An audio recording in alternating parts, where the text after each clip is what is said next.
Button మీరు panic button నొక్కేసినప్పుడు మీరు అందరూ అలర్ట్ అవ్వాలా, ఏదన్నా ఫైర్ అయినప్పుడు అని చెప్పి వాళ్ళకి డెమో ఇవ్వాలి. మీరు వాళ్ళకి తెలియదు కదా, మీరు ఎందుకు బటన్ నొక్కారో వాళ్ళకి తెలియాలి కదా.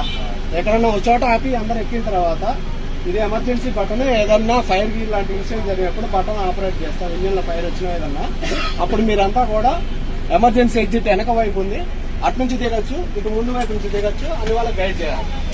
ఓకేనా? నెక్స్ట్ ఫర్దర్ గా మీకు హ్యాచ్ బాక్స్ ఎక్కడ ఉన్నాయి, ఇది ఒకటి. ఇంకొకటి అటు సైడ్ గ్లాసులు ఉన్నాయి కదా, అక్కడ గ్లాసుల మీద ఒక స్టిక్కర్ ఉంటుంది రిఫ్లెక్టివ్ టైప్ తో. ఏమని రాస్తారు? In emergency break the glass. అది రాయలేదనుకో వాళ్ళకి తెలియదు కదా గ్లాస్ బ్రేక్ చేయాలని. అర్థమైందా? ఒక నిమిషం చెప్తాడు, నేను ఎక్స్ప్లెయిన్ చేస్తాను. బాబు పగలగొట్టాలంటే ఏం చేయాలా? షిఫ్ట్ కావాలి. ఎడన ఉందా? ఎడన ఉందా? నాకు నెక్స్ట్ ట్రిప్ లో నువ్వు ఇగో ఇక్కడ మధ్యలో పెడతావో ఎక్కడ పెడతావో నాకు తెలియదు. ప్రతి ప్యాకెట్ దగ్గర హ్యామర్ పెట్టాలా, అది కనపడేటట్టుగా రెడ్ కలర్ లో ఉన్నది, ఆడ హ్యామర్ అని రాయాలా. ఈ గ్లాసుల మీద ఏమని రాయాలి తెలుసా? Break glass in emergency. లోపల పక్క రాయాలా, బయట పక్క రాయాలా.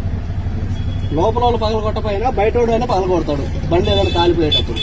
అర్థమైందా? ఈ తప్పనిసకుండా మీరు పాటించాలా. సరేనా? ఈ డోర్ సార్ మేము సైడ్ అనేసి దూకేస్తామంటే జరిగే పని కాదు. అవునా కదా? ఇలా నెట్టుకుంటా ఉంటారా? కష్టమే కదా, అది పాటించండి. నెక్స్ట్